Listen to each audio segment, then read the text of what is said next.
750,000 people walk through Grand Central Terminal every single day. They glance up at the constellation ceiling. They check the time on a four-faced opal clock worth $10 million, and they never once think about the fact that this building almost ceased to exist. In 1975, a judge ruled that Grand Central was nothing more than, and these were his words, a long-neglected, faded beauty, and cleared the way for a 55-story office tower to bury it alive. The woman who stopped it had no connection to the Vanderbilt family that built it, no financial stake in the railroad that owned it, and no formal authority over its fate. Her name was Jacqueline Kennedy Onassis. This is the story of how a family built a monument to last forever, and how strangers had to save it from the family's own successors. Chapter 1: The Commodore Who Bought the Edge of Nowhere. In 1871, 42nd Street was not the center of Manhattan, but its ragged northern frontier, and one man bet $6 million that the city would come to him. That man was Cornelius Vanderbilt. He was 77 years old. He had spent the first half of his life on water, running ferries and steamships until he controlled more tonnage than most nations. Then, at an age when other men retired to their parlors, he had pivoted to railroads. Not because he loved trains, because he understood that steel rails were the future and wooden hulls were not. By 1871, he controlled the New York Central and Hudson River Railroad, the single most powerful transportation corridor in the United States. He needed a station worthy of the empire. The problem was the land. 42nd Street in those years was not a destination. It was a boundary. Below it lay the brownstones, the banks, the counting houses of civilized Manhattan. Above it lay shanties, open lots, and goat pastures. The site Vanderbilt chose sat beside a rail yard that belched smoke and noise into the neighborhood. Respectable New Yorkers did not go there by choice. They passed through on their way somewhere else. Vanderbilt did not care what respectable New Yorkers thought. He had been defying respectable opinion since he was 16, when he borrowed $100 from his mother to buy a small sailboat and started ferrying passengers across New York Harbor. He was a Staten Island farm boy with no formal schooling, no social connections, and an accent that marked him as common. Polite society called him the Commodore as a joke. He kept the title and made them regret it. The depot he built was enormous by the standards of its era. An L-shaped iron and glass train shed covering nearly 2 acres, with a facade of red brick and granite stretching along 42nd Street. It was the largest enclosed space in North America at the time. It opened on October 1st, 1871, and it handled 3 railroads under one roof: the New York Central, the New York and Harlem, the New York and New Haven. Every passenger traveling north or east out of Manhattan passed through Vanderbilt's building. He had created a choke point, and he owned it. This was the Commodore's genius, not engineering, not architecture, leverage. He understood that a railroad was only as valuable as its access to the city it served. Control the terminal, and you control the traffic. Control the traffic, and you set the price. 42nd Street was cheap because no one wanted it. Vanderbilt wanted it because it was cheap, and because he knew something the real estate market had not yet grasped. Manhattan was an island. It could only grow in one direction: north. Every year, the city's center of gravity crept upward. The man who planted his flag at 42nd Street was not gambling on the frontier. He was buying the future downtown at a discount. He was right. Within a decade, hotels, restaurants, and office buildings clustered around the depot like iron filings around a magnet. The neighborhood that had been a wasteland became a crossroads. Vanderbilt had not merely predicted the city's growth, he had caused it, but the Commodore would not live to see what his station became. He died on January 4th, 1877, leaving behind a fortune estimated at $100 million, the largest private fortune in America at the time. Adjusted for the modern economy, that figure approaches $300 billion. He left nearly all of it to one son, William Henry Vanderbilt, and in doing so, he planted two seeds. One would grow into the greatest train station ever built. The other would grow into the dynasty's undoing. The depot itself was already inadequate. Train traffic doubled within 15 years of its opening. By the 1890s, the building was dangerously overcrowded. The rail yard was a public menace, and the smoke from steam locomotives was killing people. On January 8, 1902, a train from White Plains entered the Park Avenue Tunnel in heavy smoke, and the engineer, blinded and confused, ran a red signal. The collision killed 15 passengers and injured dozens more. The city demanded change. The railroad needed a solution, and the solution would come from the most unlikely source imaginable. Chapter 2: The Engineer Who Stole Wealth from the Sky. William Wilgus had no college degree, no family connections, and one idea that would reshape the economics of every city on Earth. He was the chief engineer of the New York Central Railroad, a position he had earned not through privilege, but through relentless competence. Born in Buffalo in 1865, Wilgus had entered railroad work as a rodman, the lowest rung of the surveying crew, at age 20. He taught himself structural engineering, studied metallurgy from textbooks, and climbed the ranks by solving problems that defeated formally educated men. By 1902, at the age of 37, he was responsible for the physical infrastructure of the most important railroad in America. The tunnel disaster gave Wilgus his opening. The New York State Legislature, responding to public fury, passed a law banning steam locomotives south of the Harlem River by 1908. The railroad faced an existential deadline.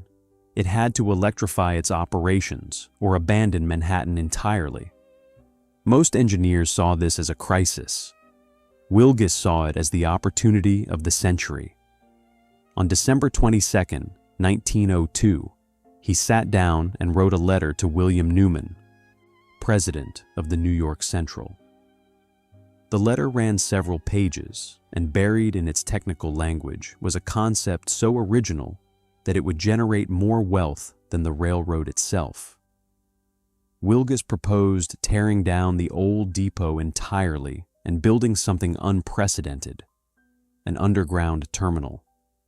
Electric trains would run below street level, eliminating the smoke, the noise, and the open rail yards that scarred the neighborhood. But here was the stroke that changed everything. If the trains ran underground, then the surface above them became buildable land. Wilgus proposed covering the rail yards with streets and selling the rights to build on top of them.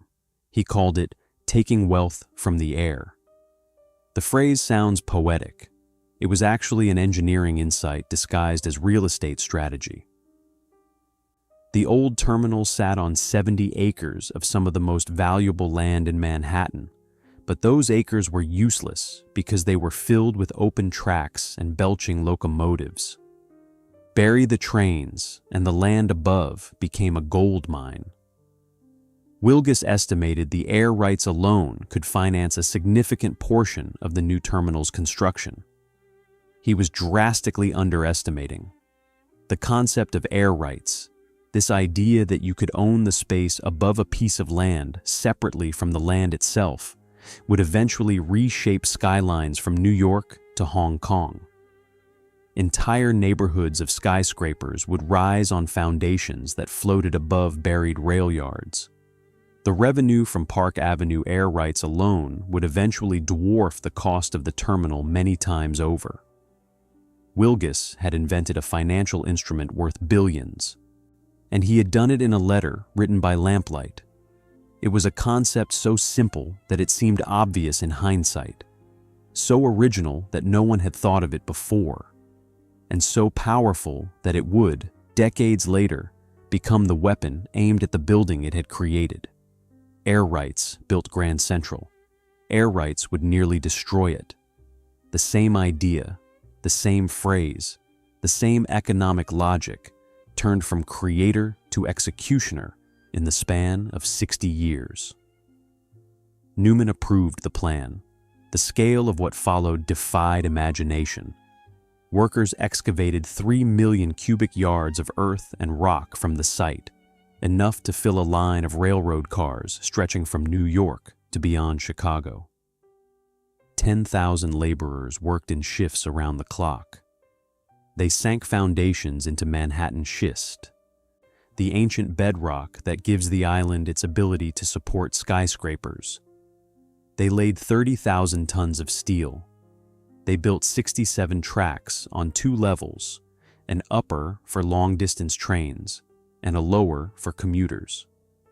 They rerouted streets, relocated utilities, and shored up the foundations of every building within a 2-block radius. And they did all of it without stopping train service for a single day. That fact alone remains one of the great engineering achievements of the 20th century.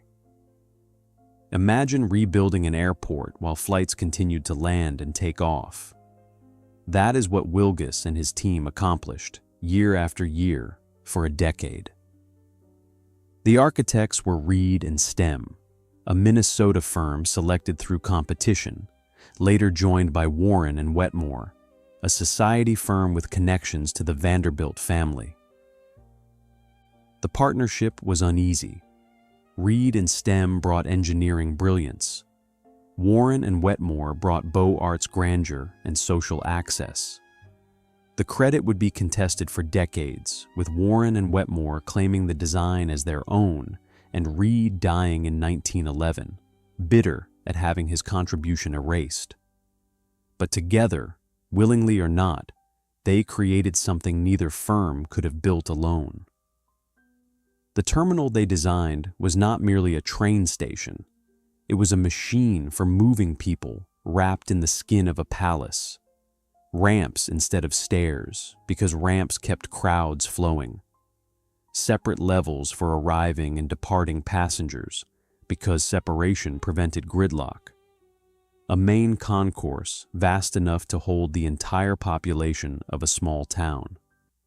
And over all of it, a ceiling that would become the most famous interior surface in New York City.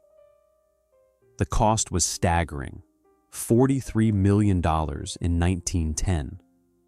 For context, the entire New York City subway system had been built 6 years earlier for roughly the same amount. The Vanderbilts were spending subway money on a single building. But to Wilgus's point, the building would pay for itself. The air rights he had conjured from nothing would transform the surrounding neighborhood into the most valuable real estate corridor in the Western Hemisphere. The man who invented the idea would not be there to see it finished. Wilgus resigned from the railroad in 1907 after a dispute over costs. He left behind a building that would outlive him, a financial concept that would reshape cities worldwide, and, buried in the legal architecture of air rights, the instrument that would nearly destroy the very terminal he had created. Chapter 3. The cathedral that opened at midnight. At 12:01 on the morning of February 2nd, 1913, the doors opened, and 150,000 people walked into the largest room they had ever seen. They came in fur coats and work boots. They came from the Bowery and from Fifth Avenue. They filed through the doors on 42nd Street and stopped, nearly all of them, to look up. The main concourse stretched before them, a room 125 feet wide, 375 feet long, and 125 feet high at the peak of its vaulted ceiling. The floor was Tennessee marble, pale and veined, quarried from a single source to ensure uniformity. The walls were Caen stone, a creamy French limestone that glowed gold in electric light. The windows were enormous, 75 feet tall on the south facade, flooding the space with natural light so intense that the concourse felt less like an interior than an open plaza. And then there was the ceiling. Paul Helleu, a French artist known for his society portraits, had painted the zodiac across the vaulted surface in gold leaf and cerulean blue. 2,500 stars marked the constellations, with the brightest 60 illuminated by electric bulbs that made them pulse against the painted sky. It was breathtaking. It was also backwards. The constellations were reversed, as if painted from outside the celestial sphere looking in. Whether this was a mistake or an intentional choice remains debated. The railroad, when confronted with the error, offered a magnificent defense. The ceiling, they said, depicted the sky as God would see it. The explanation stuck. No one corrected it. Below the heavens, the terminal pulsed with earthly precision. The information booth at the center of the concourse held a four-faced clock topped by an opal sphere, each face pointing toward a cardinal direction so that no traveler from any angle could miss the time. The clock became the most common meeting point in New York. "Meet me at the clock" was a phrase that needed no further explanation. Decades later, appraisers would value that clock at between $10 and $20 million, making it arguably the most expensive timepiece in the world. Vanderbilt Hall, the grand waiting room just off the concourse, gleamed under chandeliers that weighed 2,500 pounds each. The room was designed to awe, and it did. Gilded cornices, barrel-vaulted ceilings, and oak benches arranged in rows so that waiting for a train felt like sitting in a cathedral nave. The entire building was designed to make travelers feel that they were not merely passing through a station. They were entering a monument. Outside, the terminal reshaped its neighborhood with the force of a natural event. The air rights Wilgus had invented became real buildings. Park Avenue, which had been a blighted corridor of open rail yards and tenement housing, was suddenly buildable. Developers rushed to construct hotels, apartments, and office towers on the platforms above the buried tracks. The Commodore Hotel, the Biltmore, the Roosevelt, the Waldorf Astoria. One by one, they rose along Park Avenue, each one paying rent to the railroad for the right to exist above its trains. The neighborhood that emerged, Terminal City, became the most concentrated collection of luxury real estate on Earth. By the 1920s, Park Avenue was the address. The transformation was so complete that it was difficult to remember what had been there before. Where goats had grazed and smoke had billowed, there were now doormen and marble lobbies and women in pearls stepping from taxicabs. The Vanderbilt name was carved into the stone of the terminal's facade, and for a brief, golden moment, that name meant something close to permanence. The numbers told the story of triumph. 65 million passengers passed through Grand Central in its peak year. 650 trains departed and arrived daily. The terminal employed thousands directly and supported an economy of hotels, restaurants, shops, and offices that generated revenue measured in hundreds of millions. It was not just a building, it was the economic engine of Midtown Manhattan. The tax revenue alone from the buildings that rose on Wilgus's air rights exceeded the terminal's construction cost within a generation. The terminal became woven into the texture of daily life. Commuters memorized its rhythms. They knew which doors opened fastest, which staircases were least crowded, which newsstand carried their paper. The information booth became a compass point. The clock became a heartbeat. The building was so thoroughly absorbed into the routine of the city that New Yorkers stopped seeing it. It became, as the most essential things often do, invisible through familiarity. People moved through the concourse the way they moved through the air, without thought, without gratitude, without the slightest suspicion that any of it could disappear. But permanence is a claim, not a guarantee. The constellation ceiling that dazzled those first visitors in 1913 would, within decades, be invisible beneath layers of grime. The marble floors would crack. The chandeliers would dim. The name Vanderbilt, carved so confidently into stone, would come to represent not permanence, but the particular American delusion that wealth can outlast the family that earns it. The terminal opened as a cathedral of motion. It would soon become a cathedral under siege. Chapter 4. 10 Stories Below the World.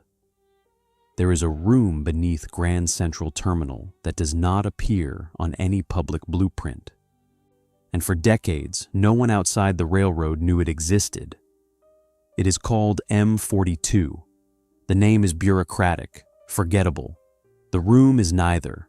It sits 10 stories below street level, carved into the bedrock of Manhattan, and it houses the rotary converters that transform alternating current into the direct current that powers every train entering and leaving the terminal. In the 1940s, the United States military posted armed guards at its doors. The logic was simple and terrifying. If saboteurs destroyed the converters in M42, they could cripple troop movements along the entire northeastern seaboard. The war would be fought on many fronts. One of the most critical was a room most New Yorkers never knew existed. Grand Central's visible beauty is staggering. Its invisible infrastructure is almost more so. The terminal sits atop 49 acres of underground rail yards, platforms, tunnels, and mechanical systems. 2 levels of tracks, 44 on the upper level and 23 on the lower, fan out beneath Park Avenue and the surrounding streets like the root system of an ancient tree. Maintenance tunnels, electrical conduits, water mains, and ventilation shafts thread through the bedrock in a labyrinth that has never been fully mapped in a single document available to the public. The numbers alone overwhelm. 100,000 light bulbs burn inside the terminal's underground network. 67 tracks serve 2 levels of platforms. The heating plant, at its peak, consumed enough steam to warm a small city. Ventilation fans the size of automobiles circulate air through tunnels where the temperature, absent mechanical cooling, would climb to unbearable levels within hours. The terminal is not a building that sits on the ground. It is a building that burrows into it, a machine disguised as a monument. And then there are the secrets. Track 61 lies beneath the Waldorf Astoria Hotel, connected to the street by a private elevator large enough to hold an automobile. Franklin Delano Roosevelt used this entrance to travel between Washington and New York without being seen. The president, paralyzed from the waist down by polio, was carried in his limousine directly onto the platform, transferred to his private rail car, and whisked away, all without a single photograph of his wheelchair reaching the public. The track still exists. The elevator still works. The passageway between the platform and the hotel basement is dusty but intact. A hidden artery connecting power to secrecy. Above, in the spaces between the public halls and the roofline, an art school once occupied a vast loft, The Grand Central School of Art operated from 1924 to 1944, training painters and illustrators in studios flooded with light from the terminal's upper windows. Students would paint all morning, then descend to the concourse for lunch, moving between the world of art and the world of commerce without ever leaving the building. The school vanished when the railroad needed the space, and few traces remain. The Whispering Gallery, just outside the Oyster Bar restaurant on the lower level, is one of the terminal's most beloved oddities. The arch ceiling of the passageway creates a perfect acoustic mirror. Stand in one corner and whisper into the wall, and a person standing in the diagonally opposite corner, 30 feet away, will hear your words as clearly as if you were breathing into their ear. The effect is architectural, not magical, a product of the smooth Guastavino tile vault that lines the ceiling. Rafael Guastavino, a Spanish architect, had perfected a system of interlocking terracotta tiles that created self-supporting arches of extraordinary strength and beauty. His tiles line the ceilings of hundreds of buildings in New York, but the Whispering Gallery remains his most intimate creation. Lovers have proposed there. Secrets have been shared. The acoustics are as perfect today as they were in 1913. There was once a women's waiting room, separate from the main hall, with its own shoe-polishing parlor and private restrooms finished in marble. There were barbershops, a hospital with its own operating theater, a movie theater, and a private apartment maintained by the railroad for VIP guests. A CBS television studio operated inside the terminal for years. At one point, the building housed a police station, a post office, and a full-service bank. Grand Central was not a train station with amenities. It was a small city that happened to have trains. This is what makes the building extraordinary, and what makes its near destruction so obscene. When preservationists later fought to save Grand Central, they were not fighting for a pretty facade. They were fighting for an organism. The visible building, the Beaux-Arts concourse with its painted sky, was merely the face of something far more complex. Below that face lay 10 stories of infrastructure, decades of accumulated history, and a mechanical heart that had been beating without interruption since 1913. There is a tennis court up there, too, on the 4th floor above the main concourse. Donald Budge played on it.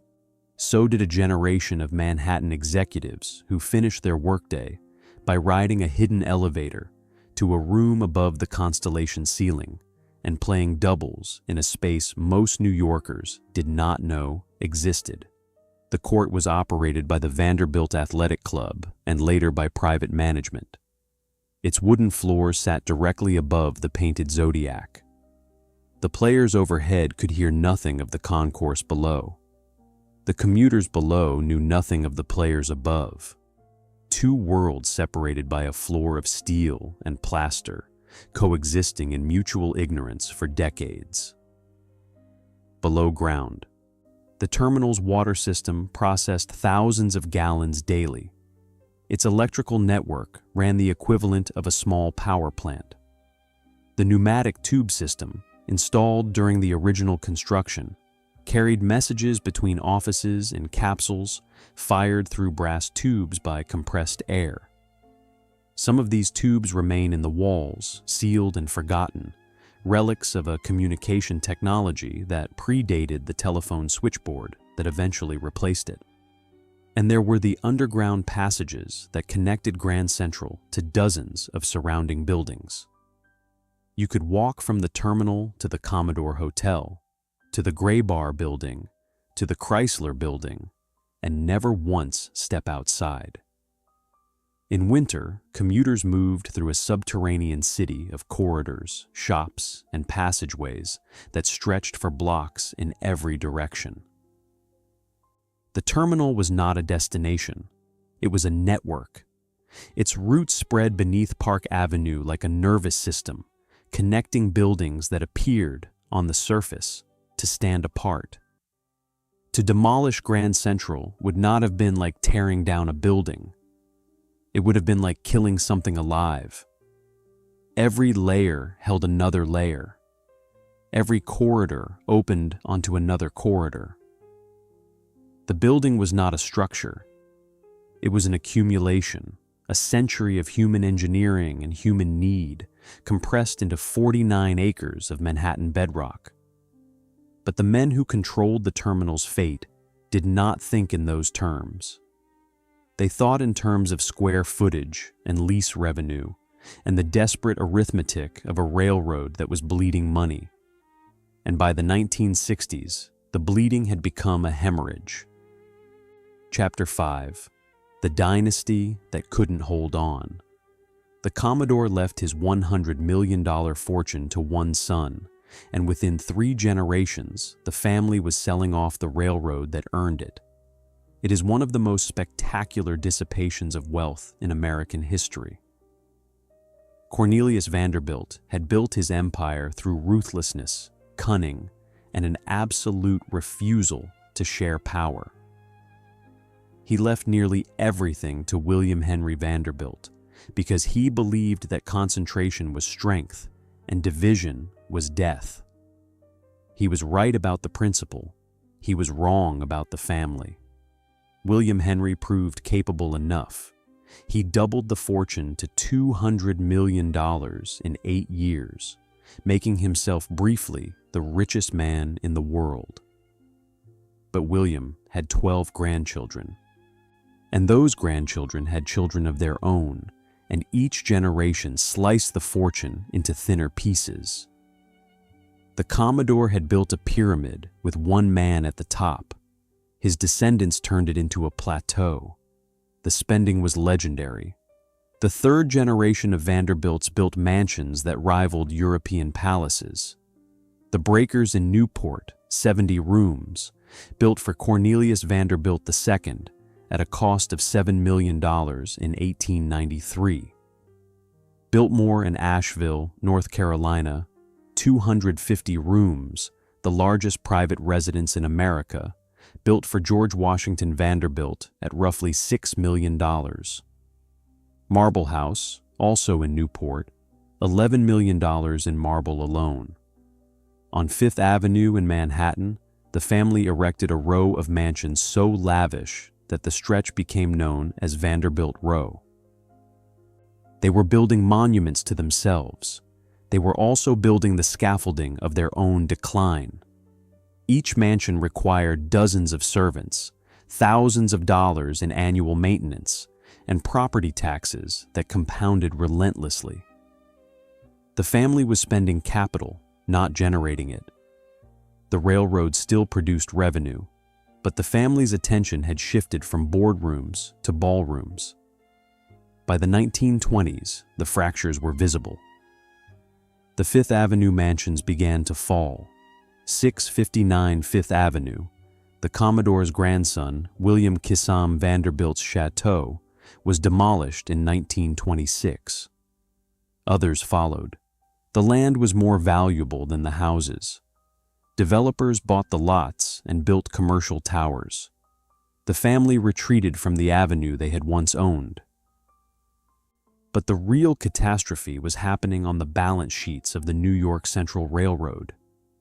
The company that had built Grand Central and financed Terminal City was being hollowed out by forces no amount of Vanderbilt money could resist. The first blow was the automobile. Henry Ford's Model T, introduced in 1908, put long-distance travel within reach of the middle class. By the 1920s, Americans were driving where they had once ridden trains. The second blow was the airplane. Commercial aviation, still a novelty in the 1930s, became a serious competitor for long-distance passengers by the 1950s. The third blow was the most devastating of all. In 1956, President Dwight Eisenhower signed the Federal Aid Highway Act, authorizing the construction of 41,000 miles of interstate highways. The act was the largest public works project in American history. It was also, for the railroad industry, a death sentence subsidized by the federal government. Highways were built with tax dollars. Airlines operated from publicly funded airports. Railroads maintained their own tracks, their own stations, and their own rights of way, all at private expense. The competition was not merely fierce, it was structurally unfair. A railroad competing against a federally funded highway was like a shopkeeper competing against a store that paid no rent. The outcome was predictable. The speed of the collapse was not. The New York Central bled passengers. 4 of the 6 daily express trains between New York and Chicago were eliminated in 12 years. The 20th Century Limited, once the most glamorous train in America, a service so prestigious that Hollywood stars arranged their schedules around its departure, made its final run on December 2nd, 1967. The red carpet that had been rolled out for its passengers at Grand Central, the origin of the phrase red carpet treatment, was rolled up for the last time. Grand Central itself was running a deficit of $6 million a year. The building that had once generated fortunes now consumed them. Maintenance was deferred, then deferred again. The marble grew dull. The windows darkened with grime. A massive Kodak Colorama billboard, 18 feet tall and 60 feet wide, was installed above the east balcony, blocking the natural light that had once flooded the concourse. The advertisement was a slow act of vandalism, but it generated revenue the railroad desperately needed. In 1968, the New York Central merged with its historic rival, the Pennsylvania Railroad, forming the Penn Central Transportation Co. The merger was supposed to save both railroads. Instead, it combined 2 dying companies into 1 dying company with twice the debt. The management cultures clashed. The accounting systems were incompatible. Equipment from one railroad could not run on the other's tracks without modification. Executives from the 2 companies fought over territory, routes, and office space, while the combined entity hemorrhaged cash. The numbers were catastrophic. Penn Central lost over $1 million a day in the months before its collapse. Real estate holdings were sold at fire sale prices to cover operating losses. Maintenance on both track and rolling stock was deferred so aggressively that trains broke down with increasing frequency. Service deteriorated. Passengers abandoned the railroad in growing numbers, which reduced revenue, which forced further cuts, which drove away more passengers. It was a death spiral, and everyone inside the company could feel it accelerating. On June 21, 1970, Penn Central filed for bankruptcy. It was the largest corporate bankruptcy in American history at that time, a collapse so massive that the federal government intervened to prevent the entire northeastern rail system from shutting down. The bankruptcy would take over a decade to resolve. Creditors, shareholders, and government agencies fought over the remains of what had once been the 2 mightiest railroads in America. The Vanderbilt name was still carved into the stone above Grand Central's entrance. But the family no longer controlled the building, the railroad, or their own legacy. The terminal's fate now rested in the hands of bankruptcy trustees, corporate lawyers, and real estate developers who saw the building not as a monument, but as an obstacle sitting on top of the most valuable undeveloped airspace in Manhattan. And the man who would lead the charge to develop that airspace had already demonstrated, in spectacular fashion, exactly what he was willing to destroy. Chapter 6. The Day They Tore Down Penn Station. On October 28, 1963, workers began smashing the pink granite columns of Pennsylvania Station, and the pieces were dumped in a New Jersey swamp. Pennsylvania Station had been a masterpiece. Designed by McKim, Mead and White, and completed in 1910, it occupied 2 full city blocks between 7th and 8th Avenues, from 31st to 33rd Street. The building was modeled on the baths of Caracalla in Rome, and it delivered on the comparison. 84 Doric columns of pink Milford granite lined its exterior.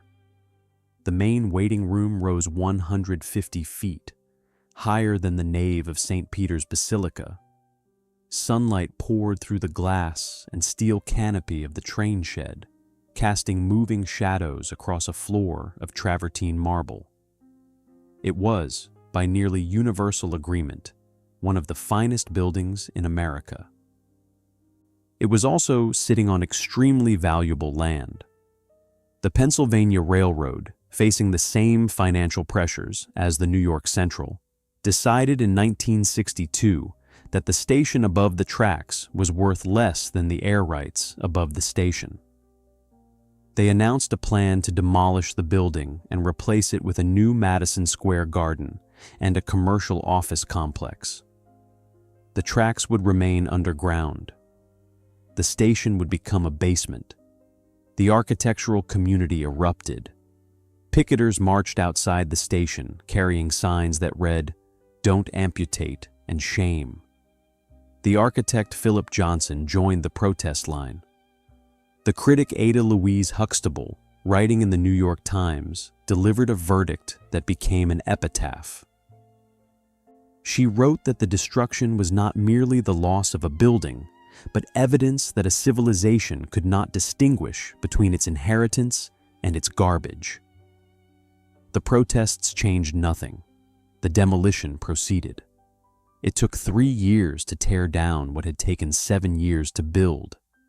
The granite columns were trucked to the meadowlands in New Jersey and dumped in the marshland. For decades afterward, fragments of Doric columns could be seen protruding from the reeds and mud, like bones from a shallow grave. The image haunted the city. It haunts it still. The destruction was methodical and thorough. First, the eagles that had perched atop the colonnade were removed. Then the columns themselves, each one weighing several tons, were broken apart.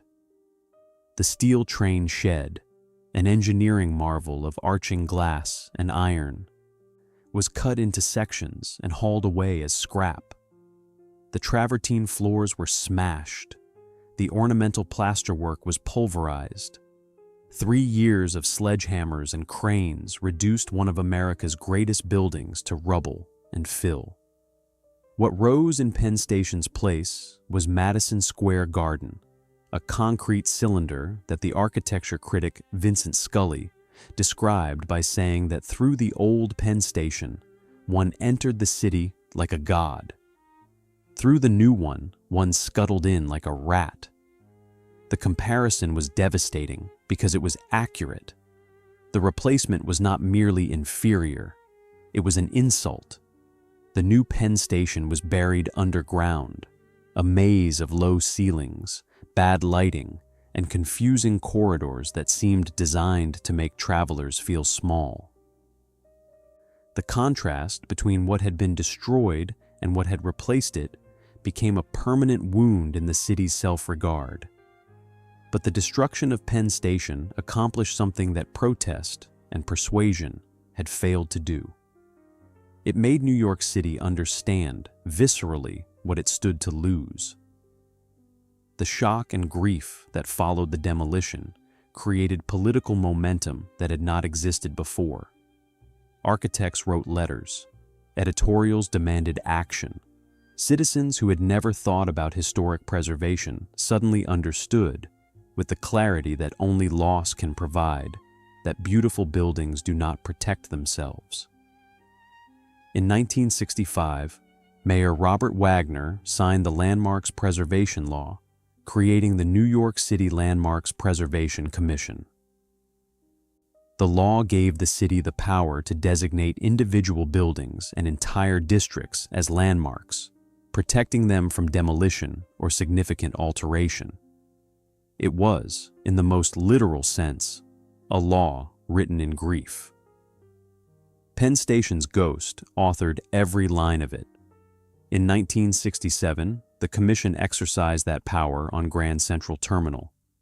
The building was designated a New York City landmark, which meant that any proposed changes to its exterior required the Commission's approval. The designation was a legal shield. It was not, as it turned out, an impenetrable one. The timing was critical. The same man who had presided over the demolition of Penn Station was now in a position to determine Grand Central's fate. Stewart Saunders, chairman of the Pennsylvania Railroad, had approved the Penn Station demolition. After the 1968 merger, Saunders became chairman of Penn Central, which now owned Grand Central Terminal. The man who had torn down one masterpiece controlled the future of another. Penn Central's financial situation was dire and worsening. The railroad was hemorrhaging millions.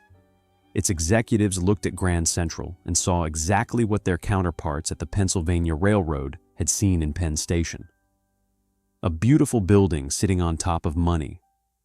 The air rights above the terminal were worth a fortune. All they needed to do was build on them. And the landmark designation, they believed, was nothing more than an inconvenience that a good lawyer could overcome. They were about to test that belief, and the fight that followed would reach the highest court in the land. Chapter 7. The Tower That Would Have Buried It. Marcel Breuer's design was elegant, modern, and would have made Grand Central Terminal disappear. Breuer was one of the most respected architects in the world. A former Bauhaus master, he had designed the Whitney Museum of American Art on Madison Avenue, a bold, cantilevered block of granite that announced itself with the confidence of a fist. Penn Central hired him to do something similar above Grand Central. The result was Breuer Plan 1, unveiled in 1968. The proposal was audacious.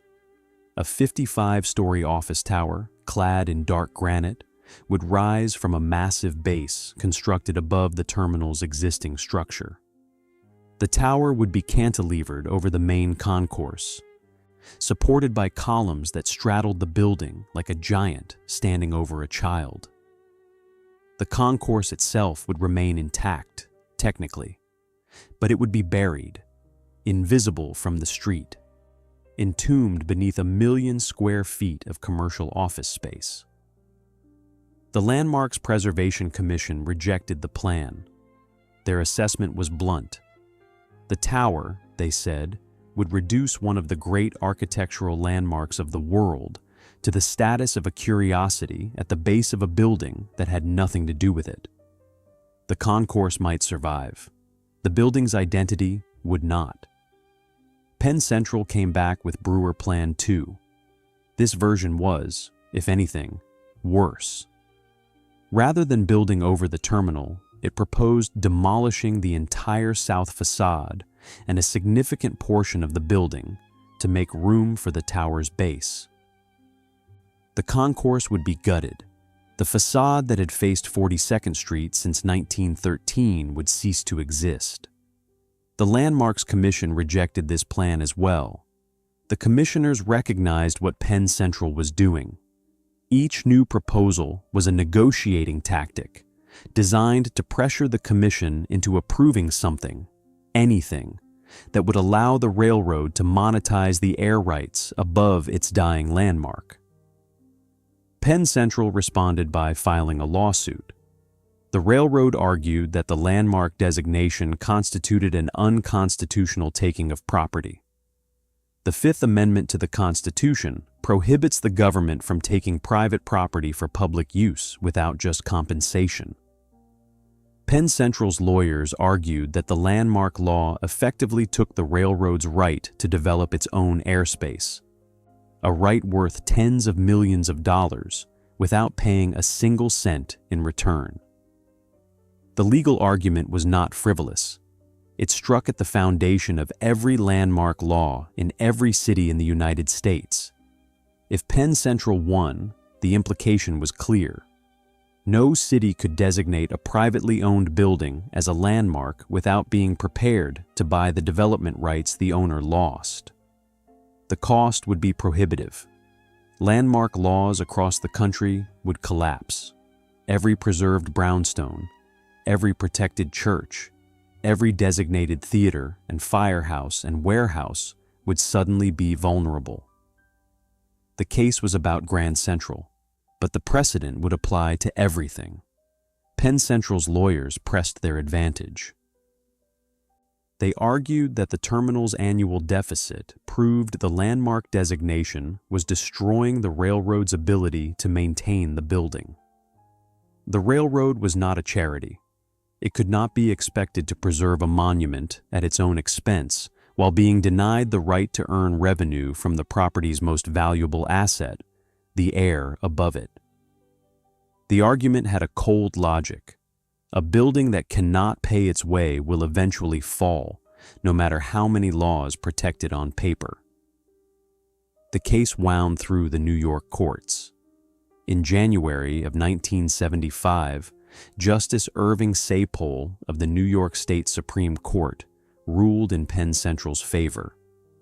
He declared that the landmark designation was indeed an unconstitutional taking. In his opinion, he described Grand Central as a long-neglected, faded beauty, a building whose landmark status was an unfair burden on its struggling owner. The ruling voided the landmark designation and cleared the way for demolition. The preservation community was stunned. Grand Central Terminal, legally shielded since 1967, was suddenly exposed. The Breuer Tower, or something like it, could now be built. The same forces that had swallowed Penn Station were gathering around its rival. The city appealed. The legal battle would continue for years.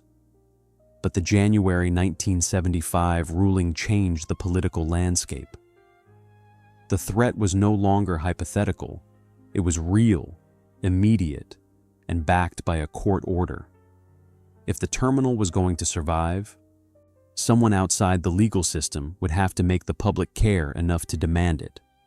That someone was about to read a newspaper article. Chapter 8. The Woman Who Had Nothing Left to Lose. Jacqueline Kennedy Onassis had survived assassination, tabloid scorn, and the death of a second husband, and now she was fighting for a train station. The sequence of events that brought her to Grand Central began with a newspaper.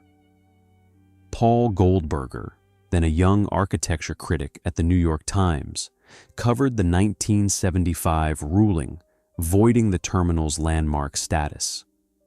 His reporting laid out the stakes with clarity. Grand Central could be demolished or buried. The legal protection was gone. The railroad had the court's permission to build. Onassis read the coverage and called the Municipal Art Society. It is worth pausing to consider why. Jacqueline Kennedy Onassis was, by 1975, the most famous woman in America and perhaps the world. She had been the wife of a president, then the wife of a shipping magnate.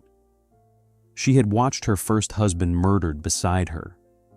She had endured years of tabloid persecution after her marriage to Aristotle Onassis. She had rebuilt her life as an editor at Viking Press, working in deliberate obscurity, walking to her office on Madison Avenue, eating lunch at her desk, doing everything possible to reclaim a private existence. She had no financial stake in Grand Central. She had no connection to the Vanderbilt family. She was not an architect, not a preservationist, not a politician. She was a private citizen who loved beautiful buildings and understood, perhaps better than anyone alive, the power of public attention. That was her weapon, not money, not political office, moral authority. When Jacqueline Kennedy Onassis spoke, the country listened. She had earned that authority through suffering, and she chose to spend it on a train station. In April of 1975, she held a press conference at the Oyster Bar, the famous seafood restaurant on Grand Central's lower level. The location was deliberate. She stood inside the building she was trying to save and addressed the cameras. She spoke about what the terminal meant to the city, about the obligation to protect beauty, about the cost of indifference. The press conference made national news. Suddenly, Grand Central's survival was not an arcane legal dispute. It was a cause. She wrote a letter to Mayor Abraham Beame that became a rallying cry. In it, she asked a question that cut through every legal and financial argument with the simplicity of a blade.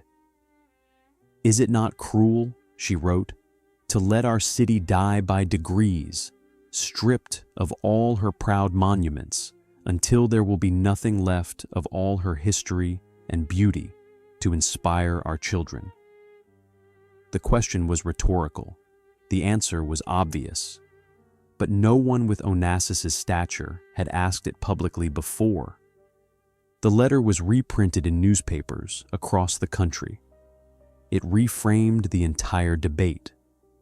This was not a dispute about property rights or air rights or corporate finances. This was about whether a city has a soul and whether that soul is worth defending. The Committee to Save Grand Central Station formed around her, drawing architects, politicians, socialites, and ordinary citizens into a coalition that crossed every line of class and politics.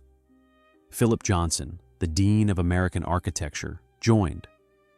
Brendan Gill, the New Yorker critic, joined. Ed Koch, then a congressman, joined. The committee raised money, lobbied politicians, and kept the issue in the press with a persistence that wore down indifference. Onassis understood something about campaigns that most preservationists did not.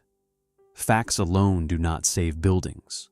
Numbers do not save buildings. Emotion saves buildings. You have to make people feel the loss before it happens. You have to make them see the absence, the hole in the skyline, the empty space where beauty used to stand. She had learned this lesson in the worst possible way, watching Dallas rewrite the narrative of her husband's assassination, watching the public forget what had been lost. She would not let that happen to Grand Central. In 1976, the committee organized a ceremonial lighting of Grand Central's facade.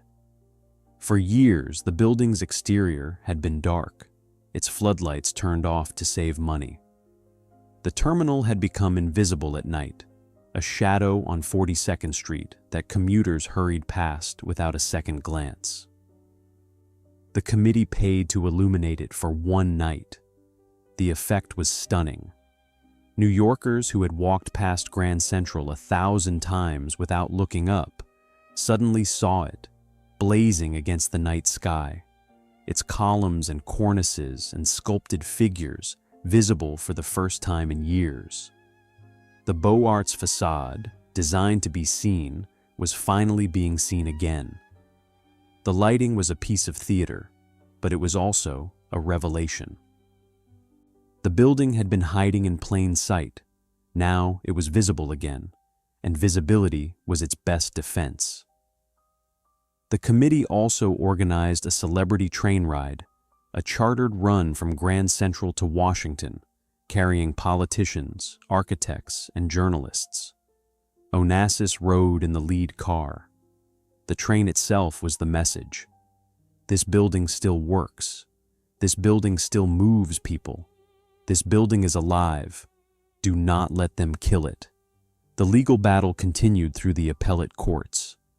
The city's appeal succeeded, overturning the lower court ruling and restoring the landmark designation. Penn Central appealed again. The case climbed higher, and in 1977, the Supreme Court of the United States agreed to hear it. the stakes were no longer about one building. They were about every landmark in America. If Penn Central won, the constitutional basis for preservation law would be shattered. If the city won, the right of communities to protect their architectural heritage would be established as a matter of constitutional law. Jacqueline Kennedy Onassis had started by making a phone call. She had ended by setting the stage for one of the most important property rights cases in American history. Chapter 9: 6 Justices and the Future of Every Landmark in America. On June 26, 1978, the Supreme Court of the United States ruled on whether a city has the right to tell a property owner that some buildings are too important to destroy. The case was Penn Central Transportation Co. versus New York City. It had taken 3 years to reach the court, winding through the New York state system before the justices agreed to hear it. The legal question was narrow and technical. Does a landmark designation that prevents a property owner from developing their airspace constitute a taking under the Fifth Amendment?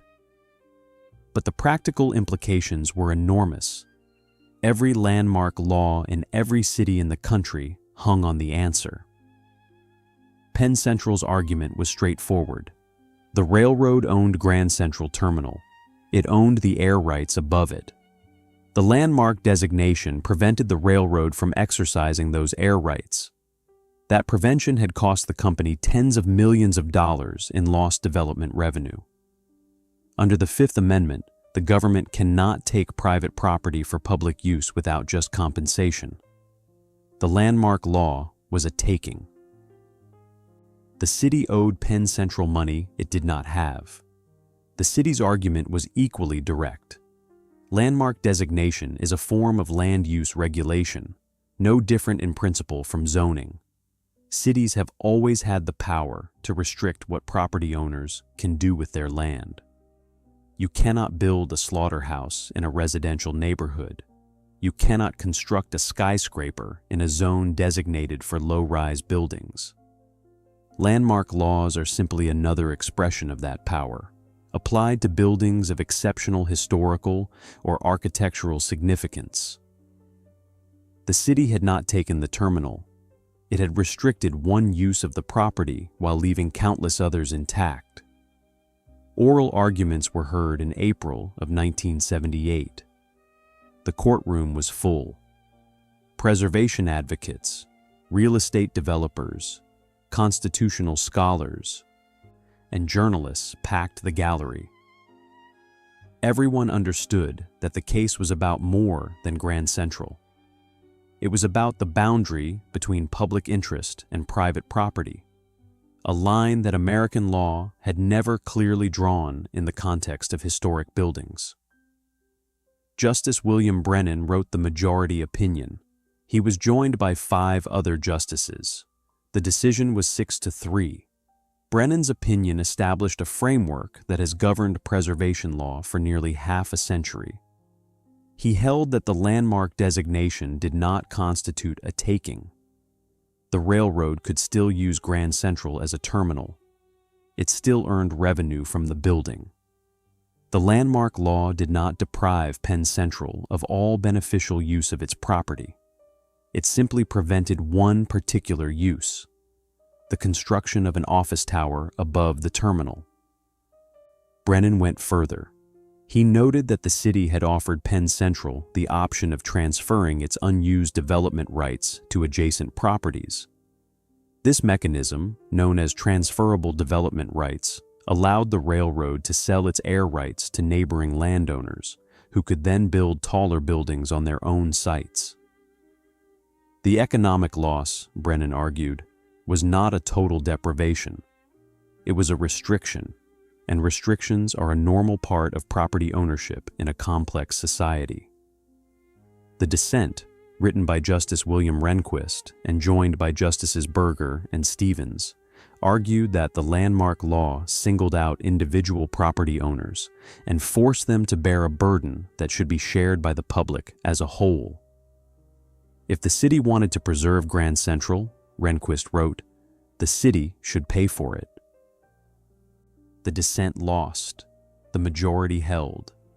The ruling in Penn Central versus New York City became the foundation of historic preservation law in the United States.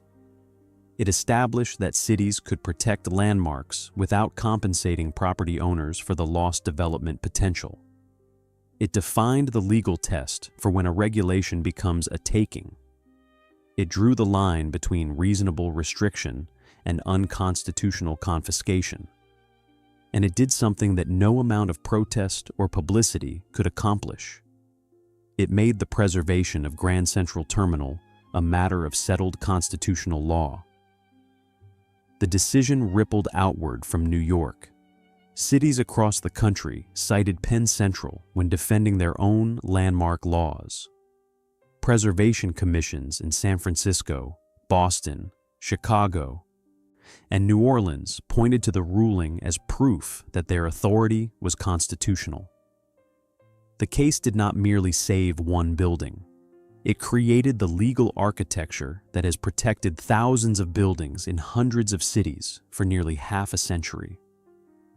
When the decision was announced, the Committee to Save Grand Central Station celebrated. Jacqueline Onassis was not at the courthouse. She did not need to be.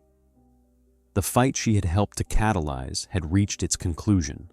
The building was saved, except that it was not really, not yet. The Supreme Court ruling protected Grand Central from demolition. It did not protect it from decay. The building was still crumbling. The ceiling was still black with grime. The marble was still cracked. The legal victory had preserved the terminal's right to exist. It had done nothing to address the decades of neglect that were killing it from within. Grand Central had won its case in the highest court in the land. It was, nonetheless, falling apart. Chapter 10. A cathedral buried under grime. Grand Central had won its case in the highest court in the land, and it was falling apart anyway. The irony was bitter. The same building whose beauty had inspired a national legal battle was in the years following the Supreme Court victory nearly unrecognizable. Decades of deferred maintenance had taken a toll that no court ruling could reverse. The roof leaked. Rust stains streaked the Caen stone walls. The Tennessee marble floors were chipped and dull, their veins obscured by decades of foot traffic and neglect. Homeless encampments occupied corners of the lower level. The main concourse, once the grandest room in America, felt less like a cathedral and more like a bus station. The ceiling was the most visible casualty. The constellation mural that Paul Helleu had painted in 1913 was invisible. Layers of tar and nicotine, accumulated over decades from cigarette smoke and diesel fumes, had turned the cerulean sky to a uniform black. Commuters who had passed through the concourse for years did not know the ceiling was painted at all. They assumed it was simply dark. The Kodak Colorama, that enormous backlit photograph spanning the east balcony, still hung over the concourse, blocking the great arched windows. It had been installed in 1950, and it would not be removed until 1990. For 40 years, the terminal's most important source of natural light was sacrificed for advertising revenue. The building was eating itself to stay alive. The turning point came slowly. In 1994, Metro North, the commuter railroad that now operated the terminal, partnered with the Metropolitan Transportation Authority on a comprehensive restoration plan. The scope was staggering: $435 million. Every surface would be cleaned. Every system would be repaired or replaced. The building would be returned as closely as possible to its 1913 condition. The project would take the better part of a decade and would require the kind of patience that only love, not profit, can sustain. The first task was structural. Engineers surveyed every beam, every column, every rivet. They found corrosion in the steel framing, water damage in the foundations, and cracks in the stone facades that threatened the building's stability. The roof was rebuilt, the windows were reglazed, the mechanical systems, some dating to the original construction, were replaced with modern equipment hidden behind the original casings so that the building's appearance remained unchanged. The Beaux-Arts facades were cleaned stone by stone. The ornamental sculpture group on the south facade, a 13-foot-high representation of Mercury, Hercules, and Minerva, designed by Jules Alexis Coutan, was repaired and restored. The figures had been pitted by decades of acid rain and pigeon droppings. Conservators spent months rebuilding damaged sections, matching the original limestone so precisely that the repairs are invisible. The ceiling restoration became the project's most celebrated achievement. Conservators studied the original mural and devised a cleaning technique borrowed from the restoration of the Sistine Chapel. They applied a mild chemical solution to the blackened surface, let it sit, and carefully removed the accumulated grime. Layer by layer, the constellations emerged. Gold leaf glinted, stars reappeared. The cerulean sky, hidden for decades, returned. The cleaning required less than 1 quart of new paint. Nearly everything the restorers uncovered was original. The ceiling had not been destroyed. It had been buried alive. 60 years of cigarette smoke, diesel exhaust, and plain neglect had formed a crust over the painting so thick that it had changed the room's acoustics. The concourse sounded different once the ceiling was clean, brighter, crisper, as if the room itself were breathing again. When the work was complete, the conservators made a deliberate choice. They left one small rectangle of ceiling uncleaned, near the constellation Cancer, in the northwest corner. The dark patch, roughly the size of a brick, sits amid the restored gold and blue like a scar left visible after surgery. It is there to remind visitors of what the ceiling looked like before. It is there to show what neglect looks like, so that no one mistakes indifference for inevitability. That patch is Grand Central's conscience, a small, dark square of grime in a sky full of gold. Chapter 11. The building that refused to be a museum. The truest victory was not that Grand Central survived, but that it came back more alive than it had ever been. A preserved building can be a hollow thing, a shell maintained for tourists, emptied of purpose, admired but not used. Museums are beautiful. They are also, in a fundamental sense, dead. They display what was. They do not create what will be. Grand Central refused that fate. The restoration that began in the mid-1990s did not turn the terminal into a monument to the past.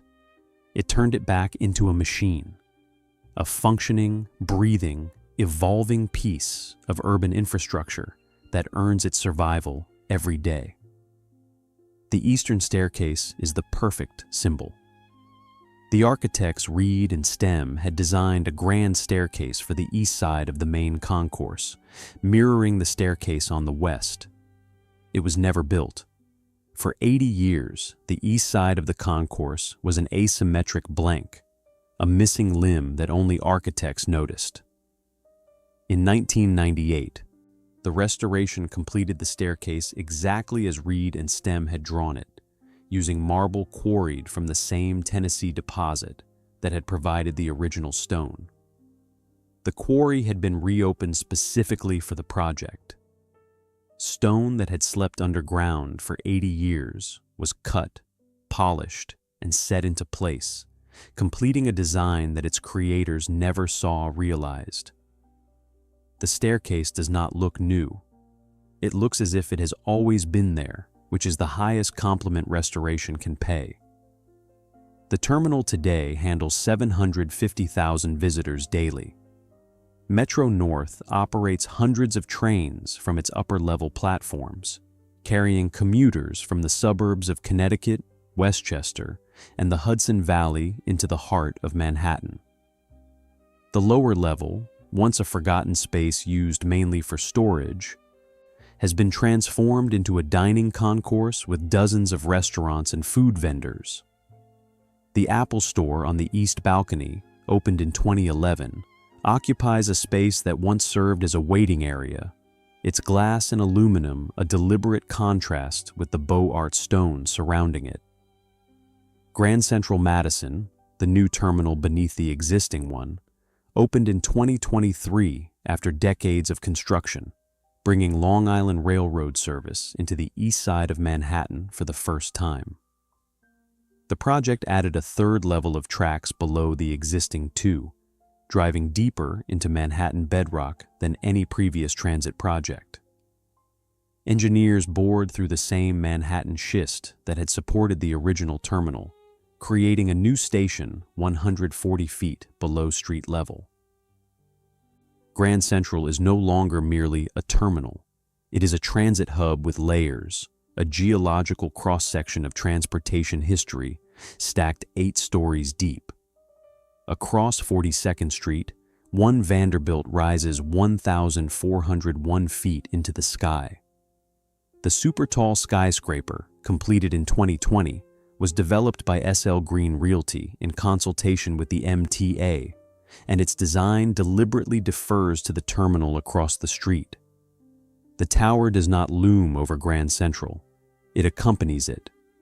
An underground passage connects the tower's lobby directly to the terminal's transit network. The Vanderbilt name, absent from the building's ownership for a century, floats again above 42nd Street, attached now to commerce rather than railroads, but present nonetheless. The Oyster Bar still serves. The restaurant has occupied the same vaulted space on the lower level since 1913, its Guastavino tile ceiling arching overhead, its menu still built around East Coast shellfish and cold beer. It has survived Prohibition, the Depression, 2 world wars, the terminal's near demolition, and the rise of fast casual dining. The Whispering Gallery outside its entrance still carries secrets from corner to corner. Tourists discover it and gasp. Commuters know it and smile. The 4-faced opal clock still keeps time at the center of the concourse. "Meet me at the clock" is still the most common meeting instruction in New York City. The clock does not care about the century. It simply turns, a small, quiet anchor in a room designed for motion. Grand Central is alive because it is useful. It breathes because people need it. It survived because strangers insisted on its survival, and it endures because it still does what it was built to do: move people, connect places, hold time. Chapter 12. What the Vanderbilts built and what a stranger saved. The family that built Grand Central carved their name into its stone, but the woman who saved it simply asked a question no one else was willing to ask. Cornelius Vanderbilt built the first depot at 42nd Street because he understood leverage. His descendants built the terminal because they understood grandeur. William Wilgus invented air rights because he understood engineering. Warren and Wetmore designed the facade because they understood beauty. Each of them left something of themselves inside the building. Each of them believed, in their own way, that the terminal would outlast them. They were right, but not for the reasons they imagined. The Vanderbilts assumed that the terminal would survive because the family would survive. The name carved in stone was a claim of permanence. The fortune behind the name was supposed to guarantee it. But fortunes fragment and families dissolve, and names become historical footnotes. Within 3 generations of the Commodore's death, the Vanderbilt empire had collapsed. The railroad was bankrupt. The mansions were demolished. The family that had once been the richest in America was, by the mid-20th century, notable mainly for its decline. The terminal survived anyway, not because of the family, because of the city. This is the philosophical heart of the story. Grand Central was built as a private monument. The Vanderbilts paid for it. The railroad owned it. The family name adorned it. But from the moment 150,000 people walked through its doors on that February night in 1913, the building ceased to be private property in any meaningful emotional sense. It belonged to the commuters who moved through it daily, to the lovers who met beneath the clock, to the children who stared up at the constellation ceiling with wide eyes. The building transcended its ownership the moment the public claimed it. That is why Jacqueline Kennedy Onassis fought for it. Not because she was sentimental, not because she loved trains, because she understood that some buildings belong to the public, even when the deed says otherwise. Her question to the mayor, whether it was cruel to let a city die by degrees, was not really about Grand Central. It was about the principle. What is a city if it does not protect the things that make it worth living in? In 2014, the Metropolitan Transportation Authority dedicated the building's main entrance on 42nd Street as the Jacqueline Kennedy Onassis Foyer. It is a modest honor for an immodest achievement. The woman who saved Grand Central never sought credit for it. She lent her name and her presence to the cause, and when the cause was won, she returned to her private life. The foyer dedication came 2 decades after her death.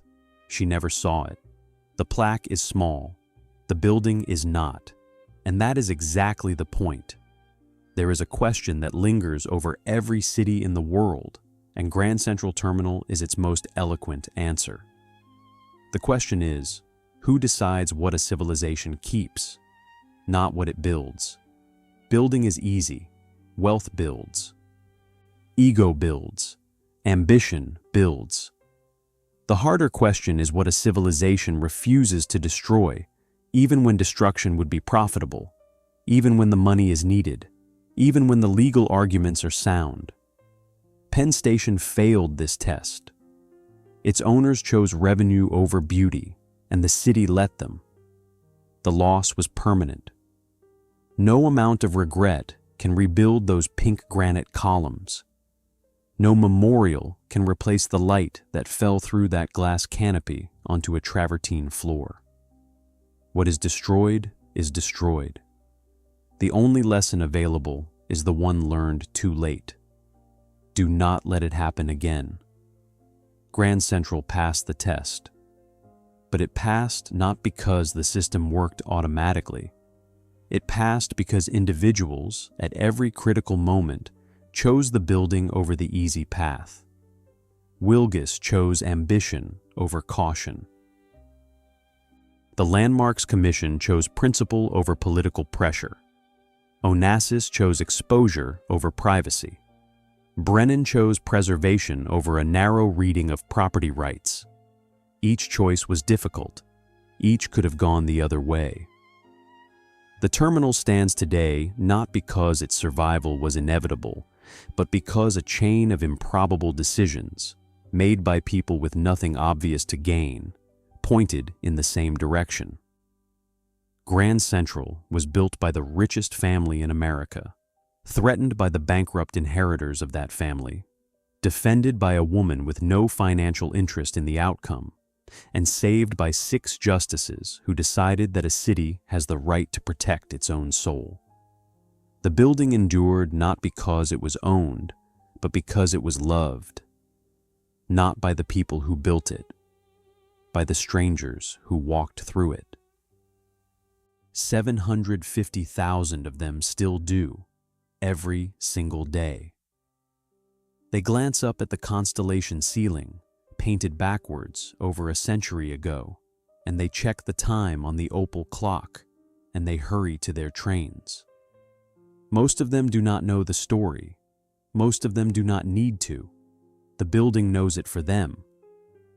Grand Central Terminal was built to outlast its makers. It did, but only because strangers decided it was worth the fight.